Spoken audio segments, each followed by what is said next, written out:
All right, hello everybody. Welcome back again. It's always good to be with you guys. Um, so we're continuing into our next lecture for today. This is the second lecture on the world religion of Islam that we just started on. So we are going to have, as all the different religions that we're studying in this class, three lectures posted on this topic. So this is the second of three, and the next one that's going to be administered over the weekend, and that'll be for the date of Tuesday, March the 7th. This is for the Thursday of March the 2nd. Just a couple things to keep in mind, everybody. Please don't forget that your first essay assignment, comparing and contrasting Judaism and Christianity, that's due very soon. If you're watching this on Thursday of the 2nd, it is due today. It's due on Thursday, March 2nd, on or before 11:59 p.m. Pacific Standard Time. And as I've said before, but I'll just keep repeating, to submit your paper or to submit any other materials, journals, and so forth in the class, to submit any material to me, you can email it to me as an attached file. My email address, again, it's rvulich@occ.cccd.edu. So I've typed it there into the chat. I'm going to write it on the board. rvulich@occ.cccd.edu. Okay, so you see it there. You see it in the chat. Do email me your work as soon as you can, and please don't be late with it. There will be late penalties assessed for the paper, since this is a designated due date for that one, and you've had a little while to work on it. But try not to wait to the last minute. Get your materials together. Write me a solid paper, and I'll be in touch with you over the following week to report back your grade and give you some comments. And as always, you can also use the inbox function in Canvas if you'd rather. So there's two alternative ways of submitting the material. And as always, message me, email me, or send me any kind of direct message through inbox. At any time, if there's any way I can assist you on any of the topics or materials that we're doing, or to just give you feedback. And if you do send me a message, I'll be in touch with you very promptly after that. I'm always going to be quick and fast with student responses. So anyway, as I was saying before, this is the second of three lectures on Islam. And after this lecture, we will have one more on the same religion, Islam, for Tuesday the 7th. Looking ahead after that, we will then transition to our next course topic about Hinduism and the Hindu religion. And once we start getting up into that time period, after we turn back your essays, I'll be distributing a study guide for the midterm to the class. I'll send it through Canvas, and then you'll use that to prepare for the exam, and we'll have a review session. The exam will take place on Thursday, March 23rd, and I'll be putting you into good touch with the requirements and parameters for that. You're basically going to be mailed out the test form, and then you'll have a 90-minute window to send it back to me with your written answers in there. And we'll talk about the window of availability to make sure that everybody has an open 90-minute window. But anyway, just looking ahead a bit and giving you guys key dates to focus on. So long story short, your paper is due on Thursday, March the 2nd, before the end of the day, before midnight. So email it to me before that time, and it'll be on time. And then we'll just keep working through it in the course. You'll have some journal entries maybe, and you'll ultimately have your midterm on Thursday the 23rd. Okay, so anyways, let's get back to our material now. We're going to resume our lecture series on Islam Part 2. As we've known, it's the third of the major monotheistic world religions, the third of the triad of Abrahamic world religions, from the fact that they all derive originally from the Abrahamic covenant and the message God gave at that time according to the tradition. The last meeting, we had a general introduction to the religion of Islam, and we also discussed its origins and its historical development. Just a brief summary of that. You all know now that the religion is centered initially on events in the life of the Prophet Muhammad, which took place in the 7th century ACE in the Arabian Peninsula, in the Arabian towns of Mecca and Medina. Starting in the year 610, Muhammad had prophetic visions and revelations which formed the basis of the sacred text of the Quran and then, of course, by extension, the principles of the religion of Islam. We discussed the spread of the religion and the various dynasties that expanded the religion as they made political and military settlements across the world throughout the early Islamic and medieval time periods. We also discussed aspects of the divine in Islam, including the crucial notion of Tawheed, which is the belief in the unity of God, the oneness of God. We also talked about the belief in prophecy and the belief in the Day of Judgment as some of the core features of Islamic faith and doctrine. We also mentioned the main division in Islam between the Sunni branch and the Shia Islam branch, as well as the Sufis, who are mystics that try to achieve spiritual knowledge and the presence of God through meditation and practices of chanting and so forth. Today, then, we are going to continue, and I'll list for you guys the major topics that are going to be followed today. So we will talk about the important sacred texts of Islam, the sacred texts of Islam, most notably the Quran, but also some others that you'll learn a little bit about. We will discuss the sacred persons of the religion. Sacred persons, holy figures, notable individuals, most essentially Muhammad and his family, and for Shia Muslims, the alleged chain of successors to Muhammad who are called imams. We will then go over the ethical principles that are important to Muslims.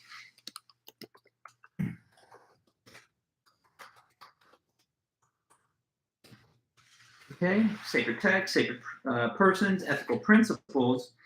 And we'll talk about the Islamic laws that are derived from the ethical principles of Islam, these laws that Muslim scholars have derived from the sacred texts. We will also talk about the sacred spaces of the religion. So houses of worship, holy shrines, pilgrimage sites, and the like. And finally, we will finish today's material with a discussion of the sacred times of Islam. So I'm just listing here in the chat box area the major course topics of Islam that we're going to cover in today's meeting. So there's really 5 kind of essential focal points today: texts, persons, principles, spaces, and times. With sacred times, we will learn about the requirements of daily prayer, important dates and events or holidays in the Muslim calendar, times of year that have religious significance and sacred meaning, and whatever rituals that are held at certain dates in the calendar and in a person's life cycle. So first then, we begin with the first one, which is the sacred texts of Islam. So the Quran is the holy text of Islam.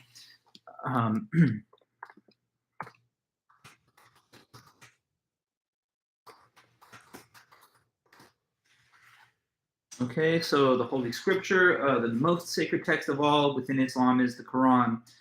It's regarded as the direct and literal word of God revealed to the Prophet over the course of his whole adult life.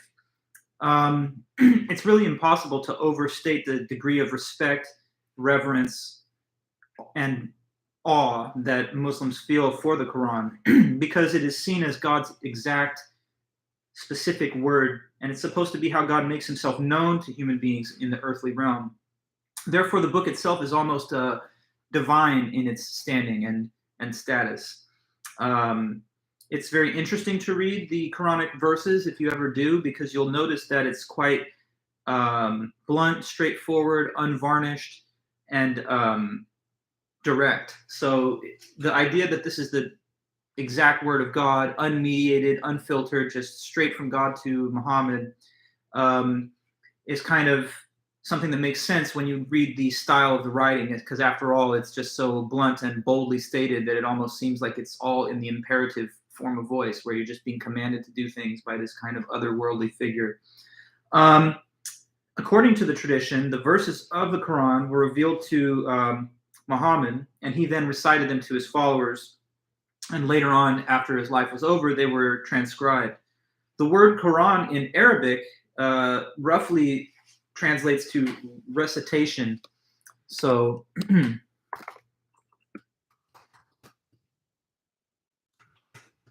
not an exact translation, but the most close approximation to it is that the word in its original Arabic meaning is just recitation, to recite something. And that's actually, I think, revealing, because reciting verses of the Quran is a key element of traditional Muslim practice. When did it achieve its current day written form? Well, during the reign of the early Islamic Caliph Uthman.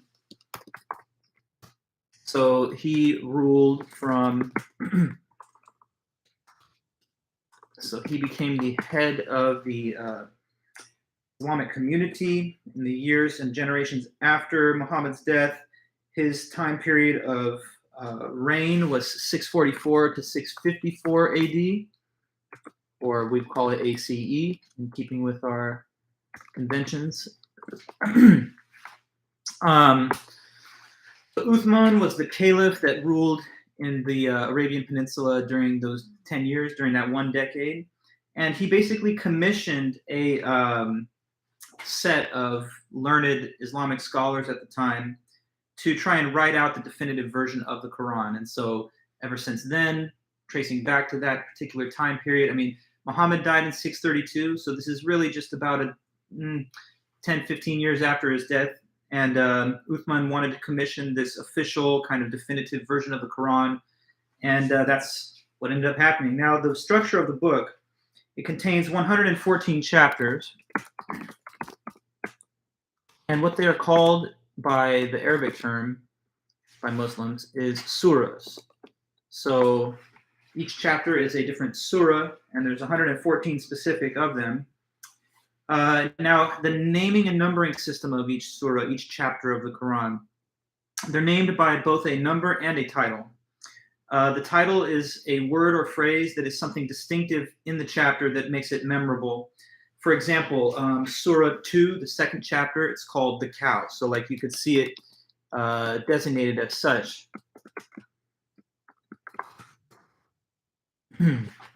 Okay, like just as one example, but every one of these 114 chapters has a name associated with it and a number. Western scholars and non-Muslims more often will refer to it by the number of the surah or chapter. Muslim writers and scholars more often use the title as the way of referring to it. Now, within each surah, there is a further system of individual verses. Just as anyone that's read the Bible would know, you can refer to Bible by chapter and verse. And you can also do the same with the Quran. The individual verses of the Quran are known as ayah, so another term for us to learn.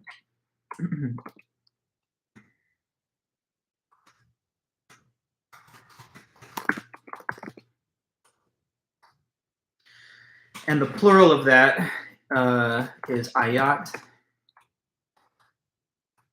So you're looking at one verse, that's an ayah.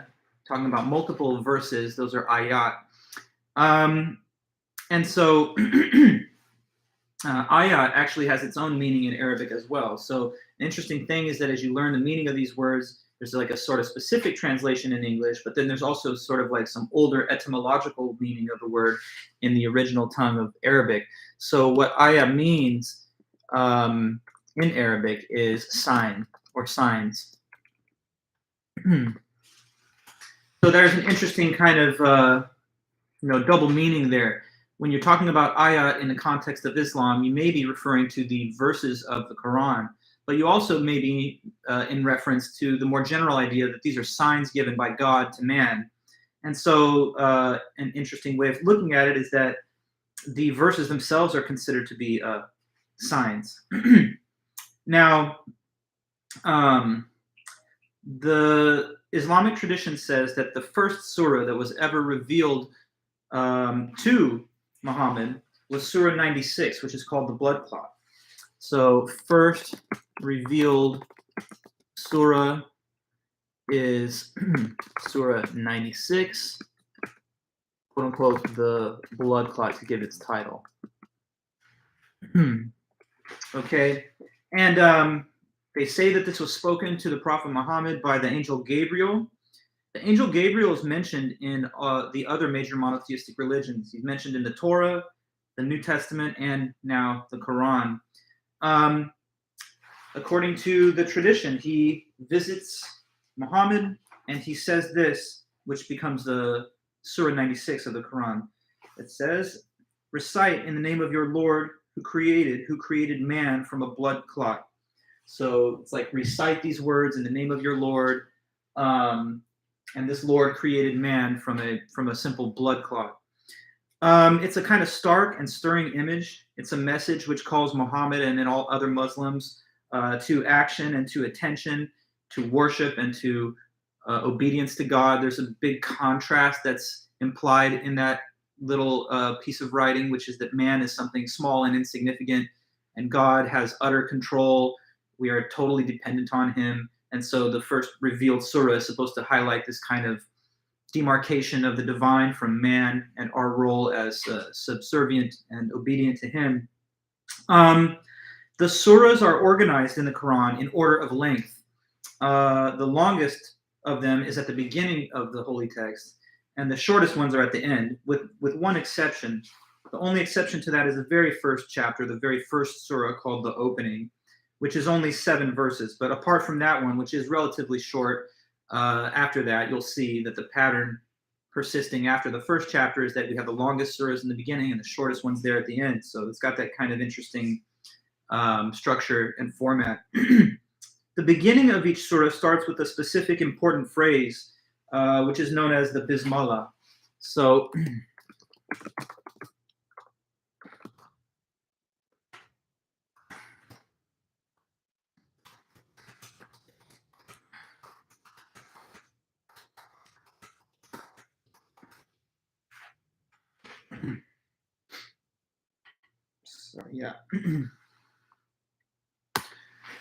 the Bismillah is the first part of each chapter of the Quran at the beginning of each surah. It's often said in Arabic. This is not obviously my native tongue, but it's something like Bismillahi ar-Rahman ar-Rahim, and it translates into English as in the name of God, the compassionate, the merciful. So this is considered an important religious phrase with a lot of auspicious meaning. It's very powerful to Muslims because it's spoken not just at the beginning of it's written not just at the beginning of each chapter of the Quran, but also it's spoken before the start of different acts of worship and often in the daily life of Muslims. Based on what it says, which is that in the name of God, the beneficent, the merciful, it's supposed to serve as a constant reminder to the Muslim of God's power and his mercy and compassion. Therefore, it heads each surah because the Quran is thought of as an aspect of God's mercy since it guides the person, the Muslim, through life. The surahs are further categorized or divided, I should say, classified into 2 categories. You have the Meccan and the Medinan chapters of the Quran. So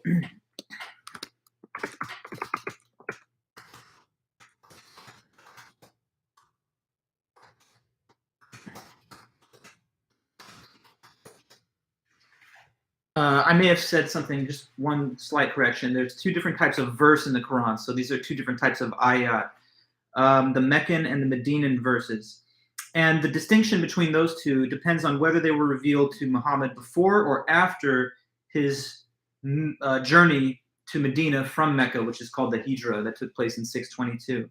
So Meccan verses, so-called, are the ones that were revealed to him before he traveled to Medina, when he was still in Mecca, and the Medinan verses are those written after his journey, hence the name of the place that he was at, Medina. The Meccan verses are notable because they focus more on Muhammad's revelations about how God will separate the righteous from the unrighteous, punishing and rewarding each person accordingly. So the verses with that emphasis from the Meccan verses, they're very stark and vivid. They remind the follower that there's a judgment that awaits them from God. For example, Surah 35, Ayah 7, which is written on page 105, it says, for those who disbelieve will come a fearsome punishment. For those who believe and do good will come forgiveness and reward. So there's constant kind of theme throughout much of those Meccan verses that you have to obey God's will, follow the Quran. If you do, you'll be rewarded. If you don't, you'll be punished. So those verses are often short and blunt. They're a little bit stark and almost jarring in their simple but wise message. They're full of rich imagery. Uh, the Medinan verses, on the other hand, focus more on a concern for social order and the overall moral and religious structure of life that should be held in the community. They're often longer than the Meccan verses, more complex. Um, these were used in Muhammad's time to establish rules and structure for the growing Islamic community that is called the Ummah. And they would explain social rules concerning things like marriage, divorce, adultery, war, or even gambling. Now, the study and the interpretation of this holy text of the Quran by Muslim scholars is called tafsir. Okay.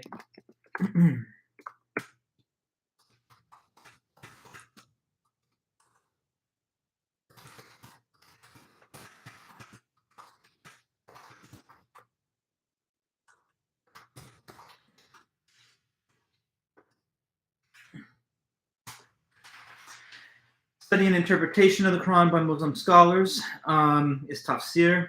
That has existed since at least around the year 839, and the writings of a Muslim scholar and philosopher named Al-Tabari. Tafsir remains a core part of Islamic scholarly practices. These scholars also devote a considerable study and interpretation to the other major book of religious significance in Islam. So we've talked about the Quran.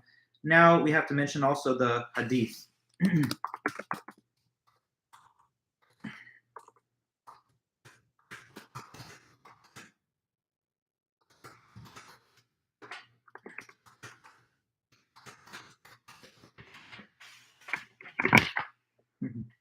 Yeah, so the Hadith is the second major sacred text of Islam. It's fair to say that it's not as central or fundamentally important as the Quran is. That's like the sacred text. But the Hadith is important as well because what it does is it discusses the teachings, the words, and the life and times of the Prophet. So it's focused mostly on Muhammad, his life, his behavior, and the way that he lived. So it's important because it's supposed to be kind of almost a guidebook for how you ought to live, since he, just as in the Christian tradition, is supposed to symbolize like the ideal example of fidelity to God and morality. So each hadith, which is a written chapter in the bigger book, is headed by a list of the people that the report was somehow transmitted through. So people would like watch the Prophet's life and actions and his habits and forms of thought, and they would just write those things down. In the Hadith, it's important to modern day readers, or really to readers of any time period, to see the connection between this written account and then somebody that actually had a relation or some interaction with Muhammad. So there's this interesting feature that at the top of each one, it's headed off by a list of the people that the report was transmitted through, going back to Muhammad or someone close to him. This book, the Hadith, was produced around the year 850 in the Sunni Muslim world. As I've told you, the two major divisions of Islam, Sunni and Shia. Shia Muslims regard the Sunni Hadith as having a valuable status, but they say it's equal in status to their own Hadith of the Imams. So for Shia, there's another Hadith in addition to the Sunni one. That's called Hadith of the Imams.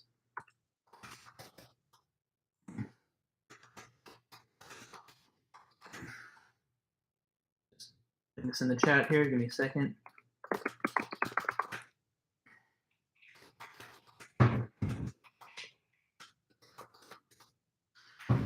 So yeah, that is the second hadith, which is revered and respected by Shia Muslims. Why is it called the Hadith of the Imams? Well, that's because it's supposed to be a body of writings that are collected from the Imams who have, according to Shias anyway, been the successors of Muhammad over the generations since the time that he lived. Sunnis don't really have the same kind of level of religious respect and deference or recognition of authority of Imams. So the Hadith of the Imams is a secondary religious text, but really of more specific importance to a sectarian denomination of Islam, which is Shia. Reciting the Quran in Arabic, the original language of the Quran, is seen as a cherished linguistic art form to devout Muslims. And many Muslim children will be taught to read and write Quranic verses in Arabic, as well as to be able to memorize and recite specific verses. So sacred is the text of the Quran.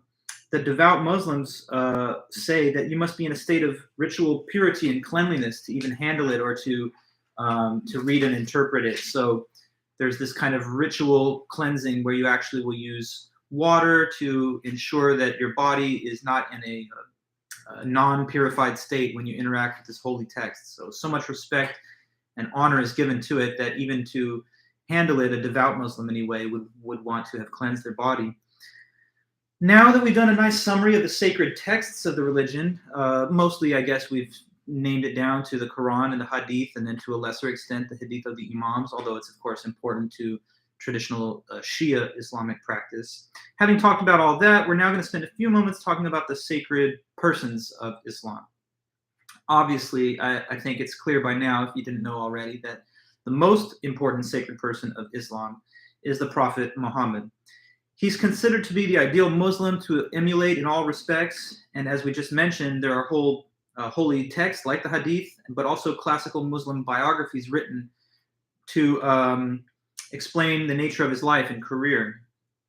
The Quran itself also makes some references to Muhammad's life and his revelations, although they're scattered and they're not the focus as in the Hadith. So the primary source of information about his life that we have today is the writings that are found in the Hadith, but there are some indirect and scattered references to him in the Quran as well.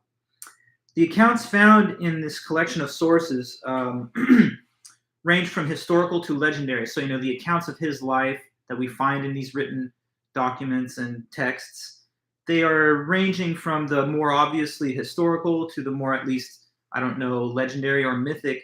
But what is known most clearly is that he was born in 570. So I think I've mentioned this before, but I'm going to put it in there again, just since we're on the topic. Muhammad lived from 570 to 632 ACE. Okay. And he was born into the Quraysh tribe, but orphaned as a young person. So he lost his parents, or he was orphaned. After that, he was raised by his uncle, whose name was Abu Talib.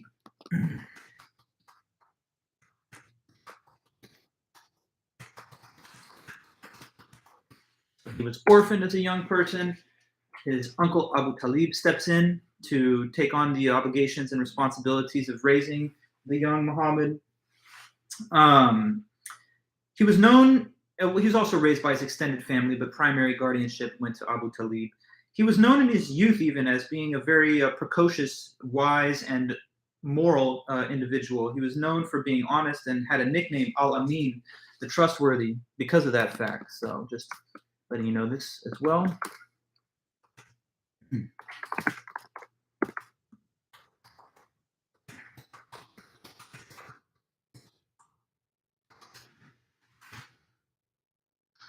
Yeah, Al-Amin meaning the trustworthy in Arabic, and this is a nickname given to Muhammad in his youth by his family because he had that reputation for being so insightful, direct, but honest as well.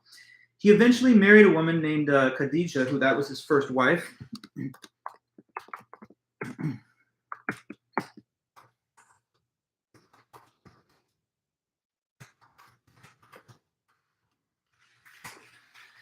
Khadija is the first wife of Muhammad. She bore him 4 daughters. One of those daughters was named Fatima, and she's actually quite important, especially to the Shia Muslims. So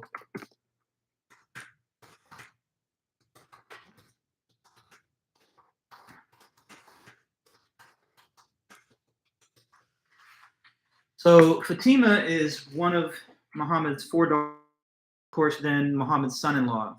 And what Shia Muslims believe is that Ali was the person that should have been the original caliph of the Islamic community. And so they trace the history of the Imams from the children of Ali and Fatima. That's why this is just a specific sidebar I'm mentioning to you as we go over these sacred persons. So just to taking a step back, Muhammad, raised by his uncle Abu Talib, when he becomes an adult, he marries Khadija. They have 4 daughters. One of them is Fatima. She then ends up marrying a man named Ali. And according to Shia anyway, Ali is like the first, or should have been the first caliph of the Islamic community, and the children of him and the descendants going forward are the descendants of Ali, who become the imams, in their opinion, in their religious tradition. Muhammad, before he started getting these revelations in 610, he would frequently take time to engage in solitary meditation and introspection and thought. One day, it's the year 610 ACE, and he's in a cave on Mount Hira. That's a cave that overlooks the city of Mecca from above. While he was there just meditating, he sees a vision of the angel Gabriel mentioned in the Old Testament. Gabriel comes with God's message to him that, Muhammad, you're the prophet, and I'm calling you to prophecy, and I'm calling you to action.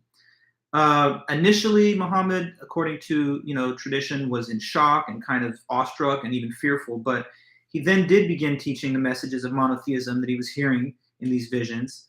And he brought that message to other people and spread it, and it started to attract a big following.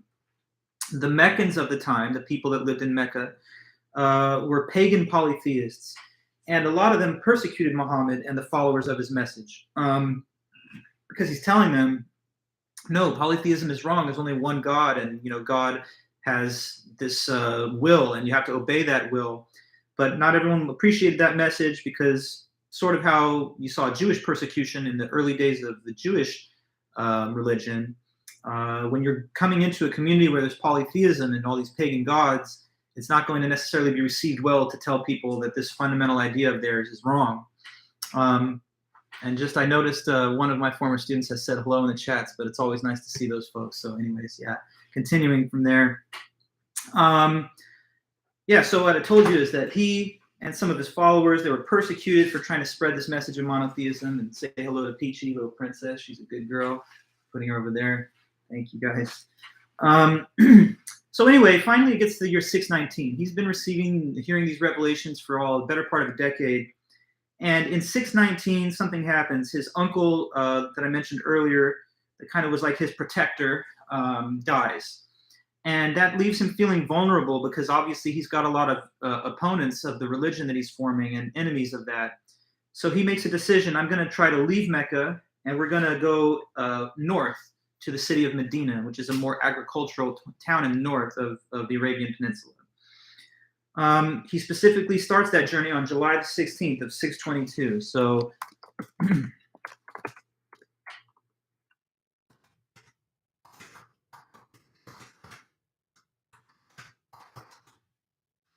July 16th, 622 is the beginning of what's called the Hijra, which just means the legendary journey of Muhammad and his followers out of Mecca to Medina. That event and that date is considered the beginning of the Muslim calendar. So year 0 begins on or about 622 to coincide with the Hijra. Once he got to Medina, he took on new roles, not just as a prophet and teacher, not just as a religious leader and spiritual guide, but now he also becomes basically a leader of a political community and sort of like a military general, because he's actually establishing a political community there, not just a body of people that follow a religion. So his functions become integrated between religious instruction and prophecy, but also statecraft and governance. See, he had to govern, oversee, and protect the Muslim community of his followers from the opponents that were always threatening them. One of his early political achievements was that he was able to get the followers of his from Mecca to unite and to work cooperatively with the followers of him from Medina. And there's cultural differences between the two cities, and so it was not exactly easy to do that. But anyway, he mobilized and unified those two groups, and his power base and his influence grows. By the time we get to 630, he's got a full-on army behind him, and he returns back to Mecca in 630 as his conqueror, as a triumphant conqueror, which now they surrender under the force of his army. At that time, according to legend, he goes to the Kaaba, which is the central shrine in the center of Mecca, in the middle of what was called the Haram at the time. And the Kaaba back then had been used for tribal religious practices of the pagan polytheists of the Meccan community. So what he did was he just destroyed these stone idols and statues that were encircling the big cubic structure as a way of reclaiming this for monotheism and for Islam, instead of it being a symbol of pagan belief and polytheistic gods. Mecca and the Kaaba from then forward become Islam's holiest site and pilgrimage destination. We'll come back and talk a little bit more actually about Mecca and the Kaaba in the next moment as we get to the sacred places. But continuing with the sacred people, after his death in 632, there's a growing Muslim empire that expands and spreads the religion further. One more, I guess, kind of interesting story that has to do with Muhammad's life is this legendary or maybe mythical story. But anyway, what it says is that now it's considered like an article of faith for devout Muslims, just as there are events mentioned in the Christian Bible that might sound supernatural or hard to take in as maybe a more secular or modern thinker. But out of religious respect, we're just going to present it as it's given. So according to this story, shortly before he makes the journey to the Hijra, the prophet is said to have been guided miraculously by Gabriel to Jerusalem. And this journey that's being mentioned right now, it's got a name. They call it the Isra.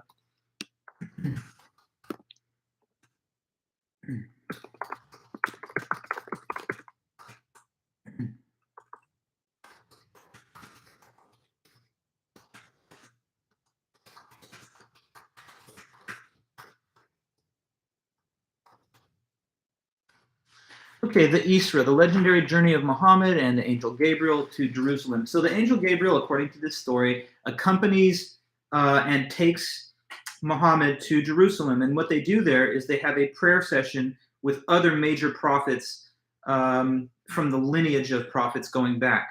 So according to the story anyway, there's Abraham there, there's Jesus there, and others, and they engage in a shared situation of prayer and worship, revealing to the Muslim tradition anyway that these figures are all actually Muslim in their orientation. After that prayer session, according to the legend, Muhammad ascends on this winged sort of half man, half horse into heaven, into the presence of God, and that is known as the Miraj, or the Ascension. So anyway.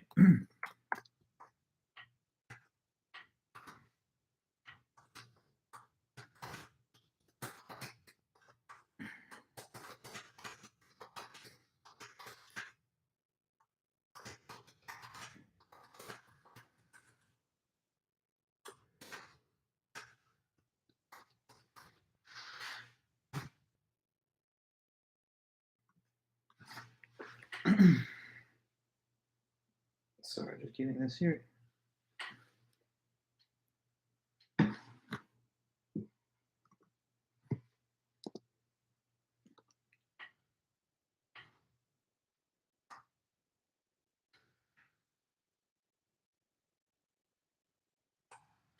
Yeah, so anyway, the Miraj, just the Arabic word that refers to the one specific element of this legend, the elevation, the ascension up into heaven with God during the journey that he made with Gabriel over to Jerusalem. Now, according to this legend, we'll actually talk about it more in the third lecture because it's something that Houston Smith, goes into better detail about. But according to this legend, when he goes up there with God, they have a conversation, and somehow, as a result of their interaction, God tells Muhammad that the number of daily prayers the Muslims have to undertake is 5. There's kind of like a back and forth negotiation. First, God wants it to be more than 5. Muhammad says maybe that's too many for everybody to do. Kind of negotiates it down, and it ends up being 5. But anyway, so as mentioned earlier, the main division between sectarian positions in Islam is between Sunni and Shia Islam. And the major point of disagreement is that Shia believe in the veneration of and the religious authority of a line of divinely inspired leaders that they call imams. In Muhammad's last speech to his followers, he mentions his son-in-law Ali. But there's disagreement between Sunni and Shia as to what he said at that last speech. To the Sunnis, he just praised his son-in-law Ali, the one that was married to Fatima that I mentioned earlier. But that's all they say. He just gave praise, he commended him to the community, and left it at that. But Shia believe that during the same speech, he actually made a specific designation that Ali should be his successor. And therefore, they think that he has the status and claim to be the spiritual leader of the Islamic community after Muhammad. Shia think that it was wrong to not have chosen Ali for the immediate successor. It was actually Abu Bakr, which is his loyal attendant and aide, that became the first caliph of the Islamic community. Later on, Ali was also named as caliph, but he wasn't the first one. And Shia believed that it was wrong that he was not the immediate successor, or that his children have not been those that the line proceeds through, so that it's not just his descendants or whatever. In fact, the word Shiite, which is one way of a plural reference to Shia Muslims, it derives from an Arabic term. So let me put that here. Shiite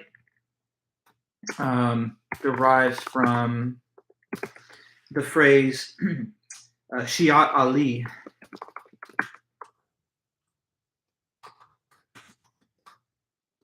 which means followers of Ali. So the name of this other major branch of Islam, Shiite, has to do with them being followers of Ali, thinking that Ali was the originally designated caliph, and that we should follow the order of imams from him going down. Ali dies in 661, and so Shias say that the next imam was his son, and then his brother, who himself was eventually killed. But to Shia, the line of imams traces back. It doesn't just go all the way back to Muhammad, but even further back to the other prophets before him. The imam that they venerate and honor is someone like the Pope, according to Shia Muslims. And that also shows you a parallel between the divisions that exist in Islam and the divisions that exist in different branches of Christianity. As you guys know now, in Christianity, the Catholics regard the Pope as the figurehead of the Christian church, that's infallible, that has roots that go back to the original church fathers and the apostles, to Jesus himself. So he's somehow graced by God with this infallible religious authority. And the same idea is held by a Shia when it comes to imams, but not to the prevailing and predominant Sunni version of Muslims. So again, I just told you that the imam is somewhat like the Pope to certain Muslims, thought to be graced through his lineage with infallible religious insight and must be listened to and honored and followed. Now, within Shiism, there's actually a further division of two branches. The largest Shia branch are called Twelvers. So two branches of Shiism. One, you have Twelvers, and then the other, Ismailis. Okay, and let me just tell you a little bit about those two, which fill in the main space of Shia belief. Okay, so the largest Shia branch are called Twelvers, and the reason they're called Twelvers is because they say that there was a 12th imam, but that somehow this 12th imam miraculously never died, and somehow he's still alive or still exists, but he's been concealed. He's in a state of concealment. So according to the Twelver branch of Islam, active veneration and respect should be given today for this concealed 12th hidden imam.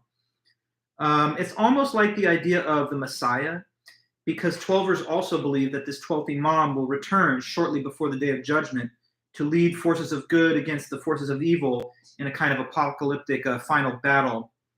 So sometimes the Twelvers also call this 12th imam Imam Mahdi, where Mahdi means Messiah.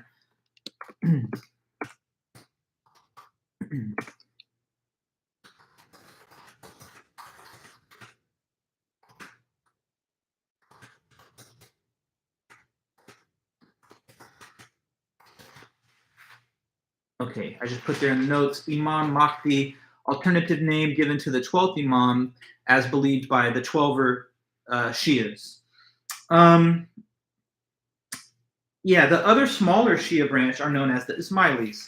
And they also believe in the lineage of Imams, but they have a different idea about who is the current day Imam. So Ismailis arose after the death of the 6th Imam in the year 765 ACE. Many people said that his son Musa was his successor and would have then been the 7th. But some Ismaili Shias think that his son Ismail, hence the name Ismaili, was the 7th Imam. And so they are sometimes called seveners instead of twelvers.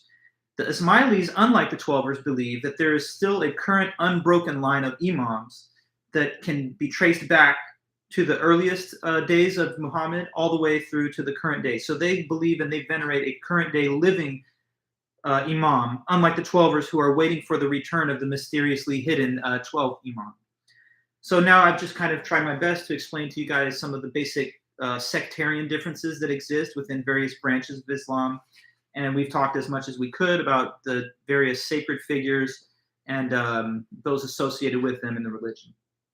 So now that we've reviewed all of that in some detail, we're going to move on to the next topic for today, which has to do with the important ethical principles of Islam and those views that are expressed in the writings of both the Quran and the Hadith.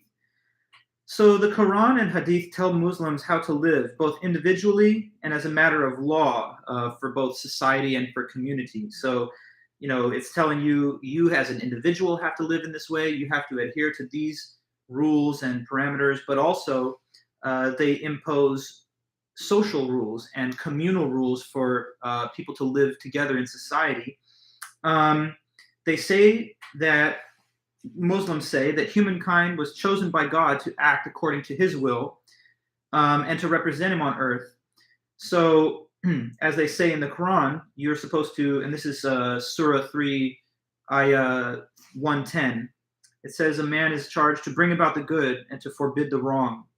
So Muslims are therefore tasked with the responsibility and the duty to bring about a just social order, not just to attend to their own salvation, but on top of that, to try and impose a just social order in line with, you know, the requirements set down by God in the Quran. The body of teachings and rules derived from the study of the Quran and the Hadith in order to organize society is known as Sharia, okay?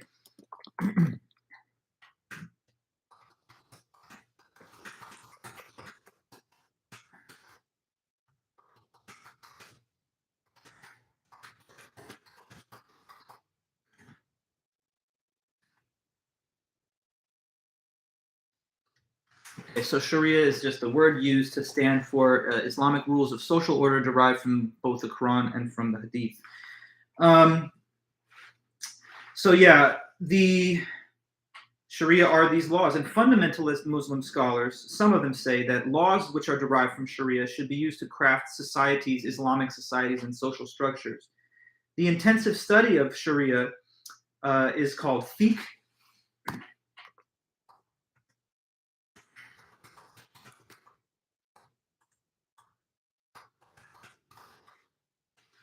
Okay, and there are certain Islamic scholars who devote their entire career of writing to working on fiqh and Quranic interpretation of Sharia. Islamic law basically derives from four major sources. So how do people discover what the Sharia is? Four main sources. Foremost among them is the Quran. And the focused study of the Quran has also got a word, tafsir.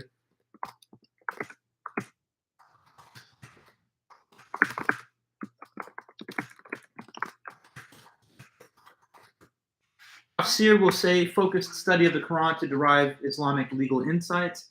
The second main source of Islamic law is the Hadith.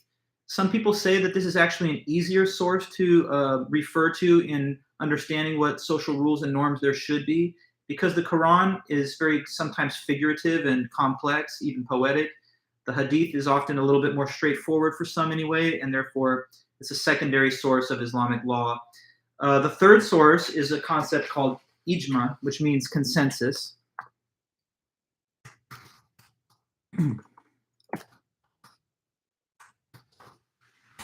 Ijma, consensus. Consensus as in the consensus of the majority of Islamic scholars over time. And fourth source of Islamic law is sometimes called qiyas, which means reasoning based on analogy.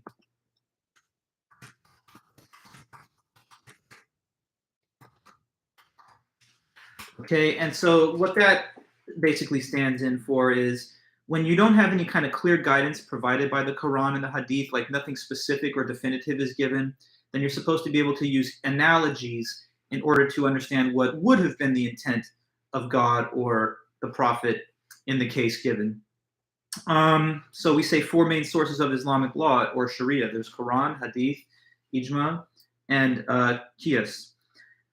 For Shia, the minority denomination of Islam, but it's still a significant number, instead of the fourth, reasoning based on analogy, they have aql, which means individual reasoning. So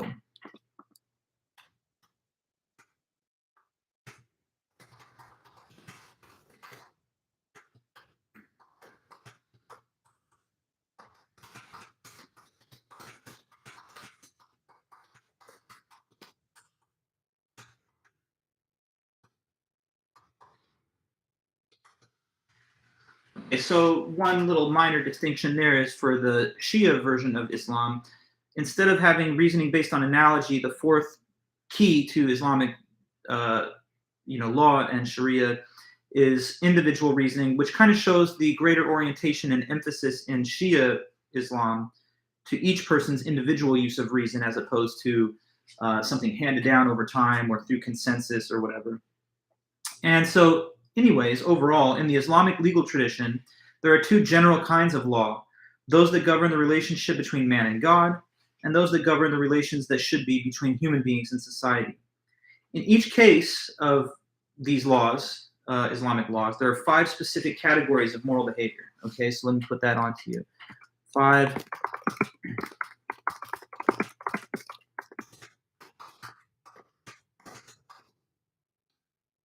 Okay, so five categories of moral behavior. You ready for this? So the first one is required actions. Stuff that you have to do. It's an obligation and it's a mandatory thing. The second category of moral behavior in Islam is recommended, not required. Okay? Recommended but not required. It would be good for you to do it, but you're not strictly obligated to do it. The third category of moral behavior, sorry. Thanks. Bless me, I guess, right? So the third one, it's neither required nor recommended, but indifferent, which some people translate as merely permissible. Not necessarily encouraged, not discouraged. So it's like indifferent. You notice that as we go through these five, it's going from like more morally required to less. So after indifferent, what do you think is number four? Number four is reprehensible. So that's not good. You shouldn't be doing the reprehensible things. But then number five is even worse because the fifth things are just strictly forbidden. You must not do them. Okay, so whether it's an act as it relates to your interactions with God or your interactions with other human beings, it's going to fit into one of these five categories. Either something you have to do, something you should do, but you're not strictly required to, something that it's just kind of neutral, you may or may not, something that you shouldn't do, and then something that you're absolutely forbidden from doing. Regarding a human being's relationship to God, there are five required practices that fit into that first numbered item there, required. And those are the so-called five pillars of Islam. I'm going to discuss those furthermore in a moment. So just keep that in mind, though. There are five types of action that are considered required within reason for Muslims. The laws governing relations between humans, socially and politically, it's much more diverse and much more broad in scope. One major section of that are the rules in Sharia that govern family law. For example, rules and requirements that govern the system of marriage, divorce, what is to be done if someone commits adultery, inheritance law, how to treat one's children, and just general financial rules for society and its members. As an example of a social practice that there's some debate as to where Islam stands on it, is the question of polygamy, meaning having multiple wives.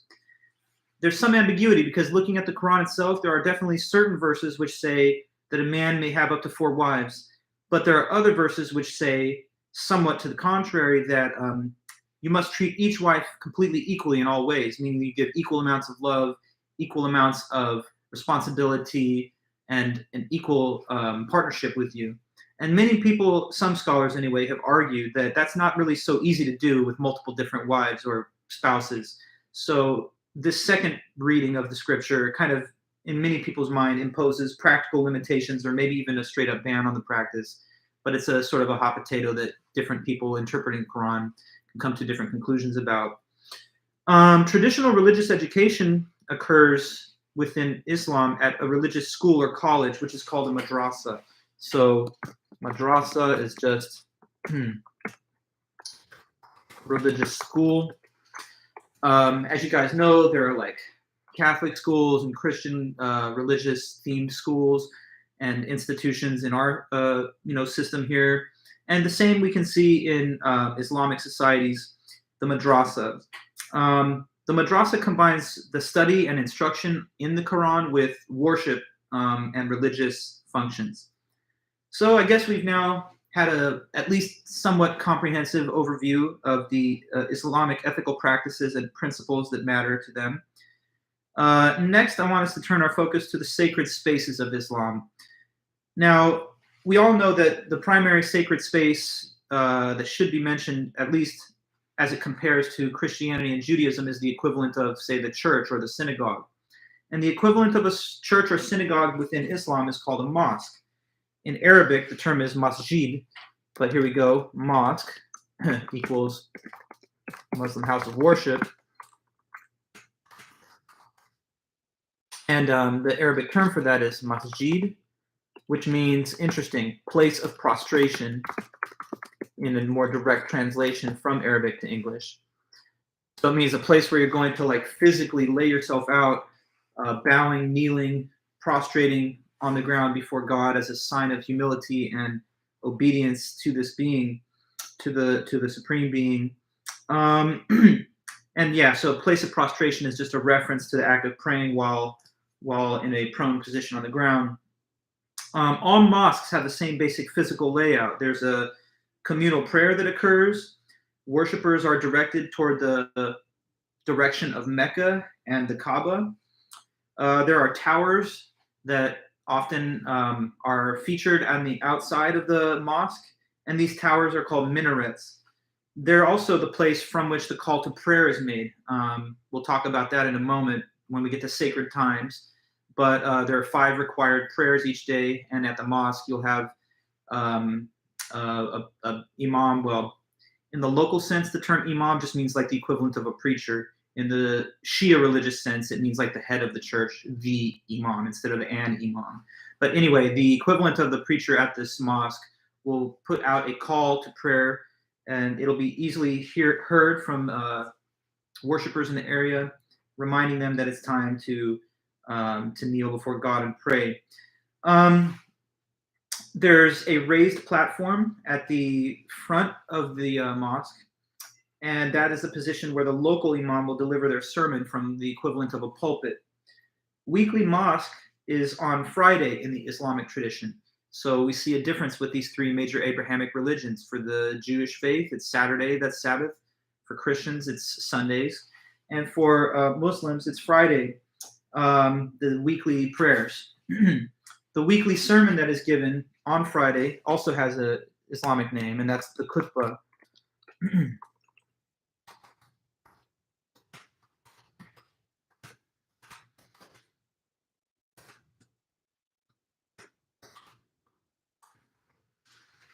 Okay, so people will attend mosque on Friday afternoons, engage in weekly acts of prayer, service, and hear the sermon of the imam. The area for the prayers at the mosque is a large open space without seats. Some say this is an attempt to reconstruct the layout of Prophet Muhammad's home, which was set up for daily prayer and which had a lot of open space as well. Mosques, if you look at some of the great mosques in the world that have a long history into the past, they can be seen as amazing architectural achievements with high degree of religious significance and artistic sophistication. They have a long history, and they're grand and beautiful, ornate structures in the same way that you could see that kind of aesthetic feature of the great Christian churches of antiquity. And these are monuments to human religious interest, but also just our architectural and cultural achievements. Another major sacred space in Islam is the city of Mecca itself, and the central shrine in the middle of it that we've mentioned earlier called the Kaaba. These two things, Mecca, the city, and then the Kaaba shrine in the middle, they together form the most sacred space in Islam. In fact, the whole city of Mecca is considered a holy land, and it's only open to Muslims. So there's a screening and vetting process, according to which, if you're not a Muslim, then you're not allowed to even enter the city. And when you're in the city of Mecca as a Muslim, you have to go there and you have to adhere to a specific formal code of conduct. It's such a holy place and such a sacred land that there's certain things you're just not allowed to do. For example, you're not allowed to fight, not allowed to hunt. All forms of bloodshed, all forms of violence are strictly forbidden because the whole city is considered a holy site of the religion. So your behavior has to respect that at all times. Just as if you were in, like a Hindu temple, you're required to take off your shoes as a sign of respect and honor for the god that is being worshipped at the shrine. And so that same feature is seen, but not just with a single building, but the entire city. The Kaaba in the middle is a big cubic building type structure. And in the Quran, it's referred to at times as the house of God. Not in the literal sense, because God, of course, is omnipresent, so he's at all places and all times in most ways of thinking about omnipotent God. But it does say that this Kaaba was first built by Adam, the first man, that was featured in the Garden of Eden is Adam and Eve. So according to the legend anyway, Adam built the Kaaba. And then later it was rebuilt and purified by Abraham, who, as we know, receives the Abrahamic covenant around 1200 BC. After that, it was again, according to Islamic thought, purified by Muhammad, who destroyed the stone idols that once surrounded it in the pre-Islamic age of corruption, as they call it.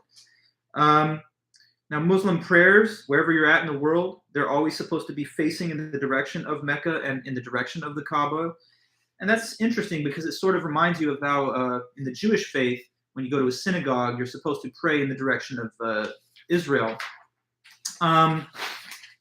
Furthermore, devout Muslims are required to make a pilgrimage to the Kaaba at least once in their life, circumstances permitting. I mean, as long as they have the money to do it and they don't have to abandon their familial obligations. So that's written into the Quran. So there are some exemptions. But for the most part, if a person's capable of doing it financially and otherwise, they're supposed to make a pilgrimage at least once in their life to Mecca. And that's called in Islam the Hajj.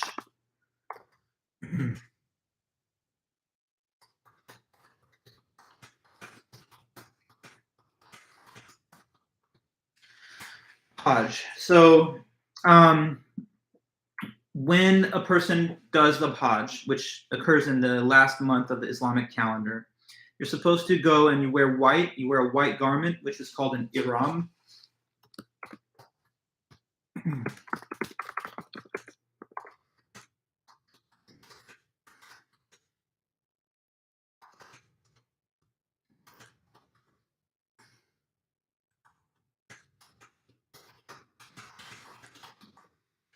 Okay, so I put it there in the chat box. Ihram, traditional white garment worn at Mecca for the Hajj. This white garment is just like a white tunic. It's supposed to be a symbol of ritual purity and total immersion and absorption into the divine. Once you're there, it's a requirement for the Muslim practitioner to circle the Kaaba multiple times. That's just a major element of Islamic belief and practice. It's actually one of the 5 pillars that we're going to talk about in just a moment. So I'm going to hold you in suspense for a little longer, but that's just some basic, details about what the significance of the Kaaba and the Mecca is. Another small but essential sacred space in Islam is simply the prayer rug itself that Muslims will pray on 5 times daily. This is usually a small mat that is rectangular, but it reminds the Muslim that the position where you pray in is itself a sacred and special place. So I guess we've covered the sacred places for the moment. Now we're going to keep moving forward and discuss, we'll finish today's material by discussing the sacred times of Islam, key dates and significant moments in Muslim practice. So as just now mentioned, Muslims are traditionally expected to adhere to 5 required religious duties throughout their life, which are called the 5 pillars of Islam. These 5 pillars are supposed to be the basic fundamentals of what you're required to do, required actions in Islamic thought. So 5 pillars of Islam.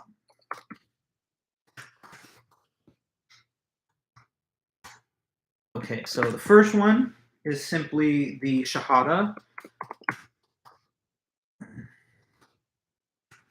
Shahada prayer.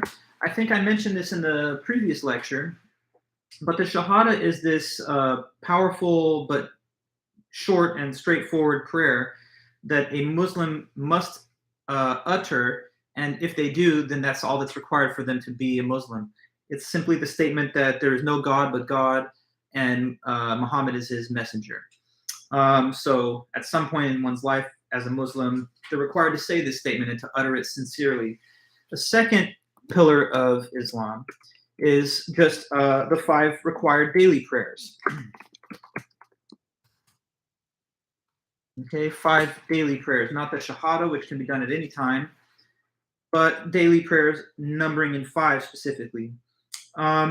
Before these prayers, one is supposed to engage in ritual cleansing to purify themselves so that they're fit to address God.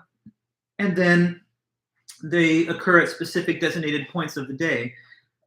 We have dawn, when the sun rises, midday, afternoon, sunset, and then the evening. Before each one in a Muslim neighborhood, there would be a call to prayer made from the mosque tower. I mentioned that earlier, but here's the word for that. Adhan is the Muslim call to prayer. So I haven't traveled to a strictly majority Muslim country, but I have visited India a few times. And at least at the resort where I was staying in my travel there was a lot of Muslim population nearby. This is over in Calcutta. And I would hear the call to prayer in the mornings. It's interesting. It's auspicious. It's got a lot of religious significance and majesty. So it's just another practice that's required of Islam and that people do observe.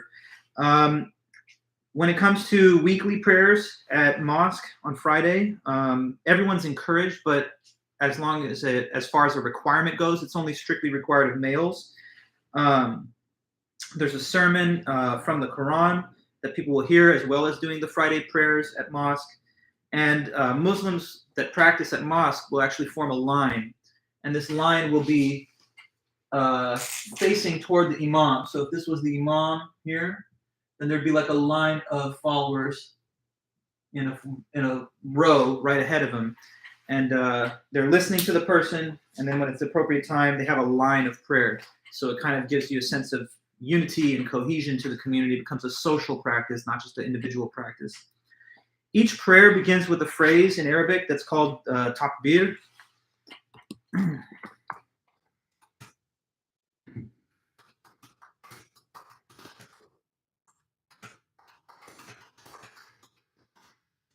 And what takbir is a phrase that maybe some of you guys have heard, because I know it's something that at least a lot of Westerners are familiar with, the phrase Allahu Akbar, which means God is most great, or simply God is great.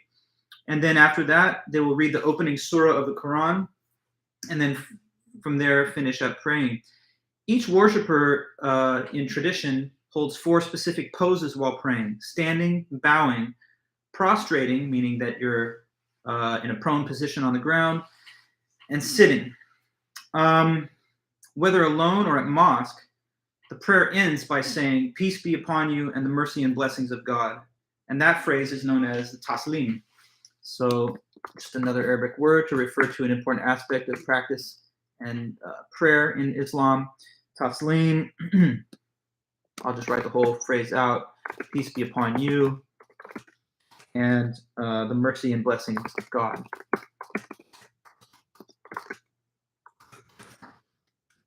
So the prayer begins with Allahu Akbar, the takbir, and the prayer ends with the taslim, peace be upon you and the mercy and blessings of God. So there's this kind of ritual standard format in which these prayers are done and completed and commenced.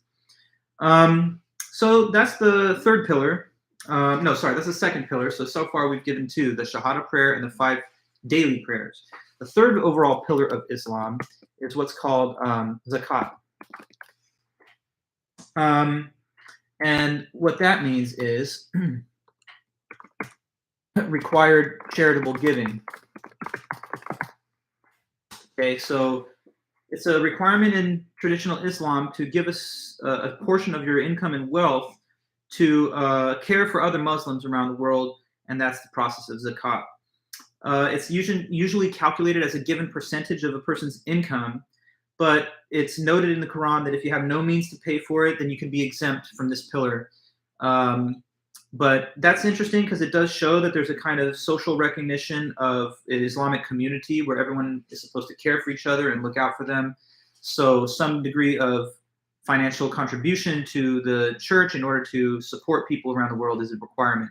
In Mormonism, there is tithing, which is another kind of similar practice in at least one Christian sectarian division.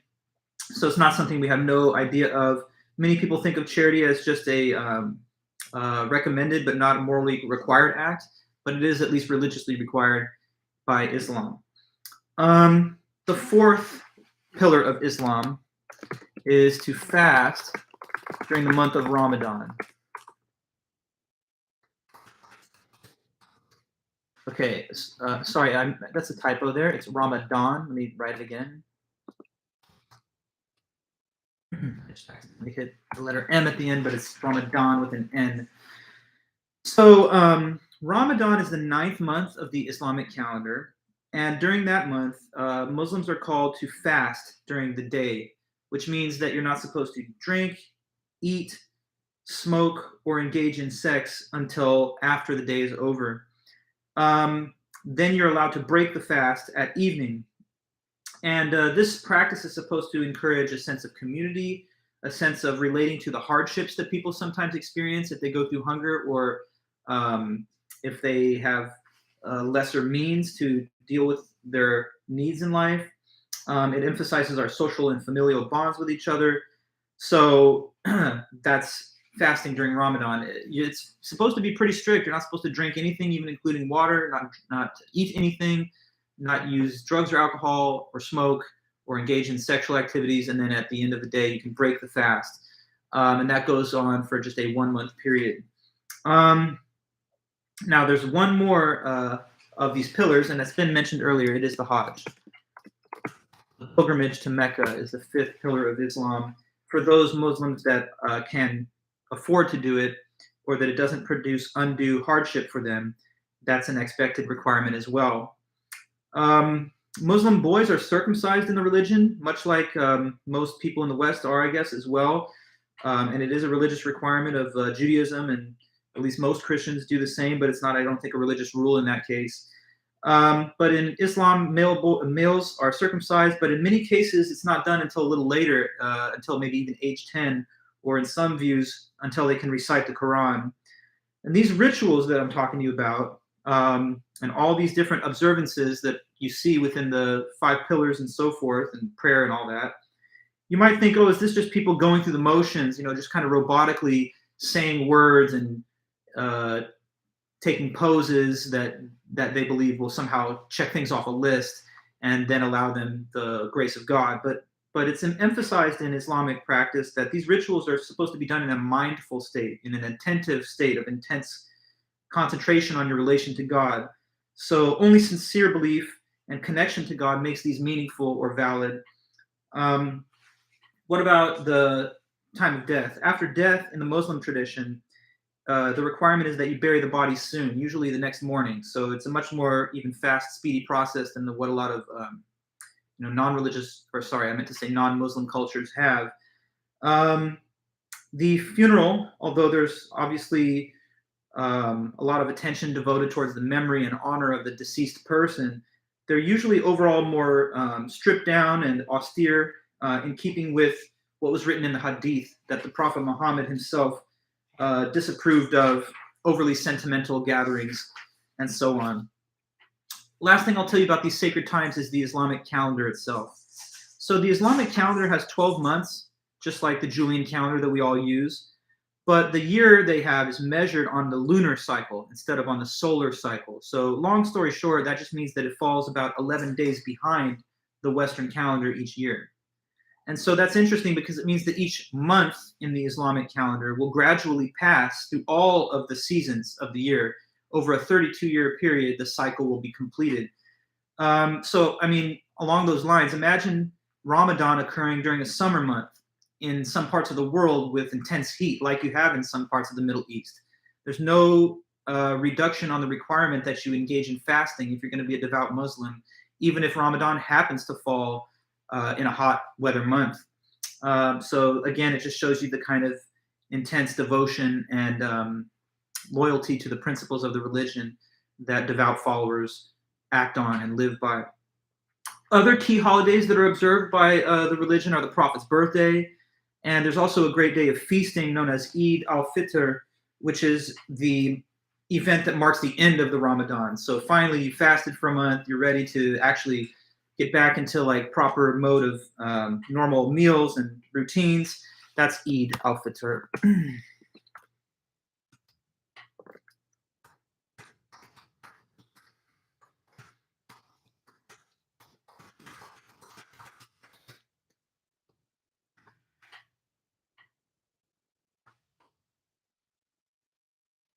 Eid al-Fitr,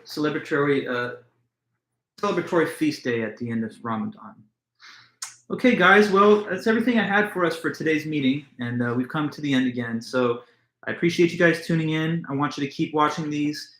I mean, whether you do or not, you're going to have to, because you're going to have to do well in the class. So it's for your own best interest and for your own edification and knowledge that you do as many of these lectures as you can. So anyway, then, I'm wishing you guys all the best. I'll be in touch at any time. Do turn in your papers. Do be in touch with me about your journals. You're going to email me those things, rvulich@occ.cccd.edu. It's that straightforward. You just email me things. If you need anything, please contact me. I'll be in touch. But until next time, everybody, I want to wish you well. And we have one more lesson on the Islam that's coming out. I'm going to drop that video over the weekend. It will correspond to the day of March 7th on our course calendar. All right, everybody. Well, thanks so much as always. And this is just Dr. Vulich signing out. So I'll see you next time. Thanks again.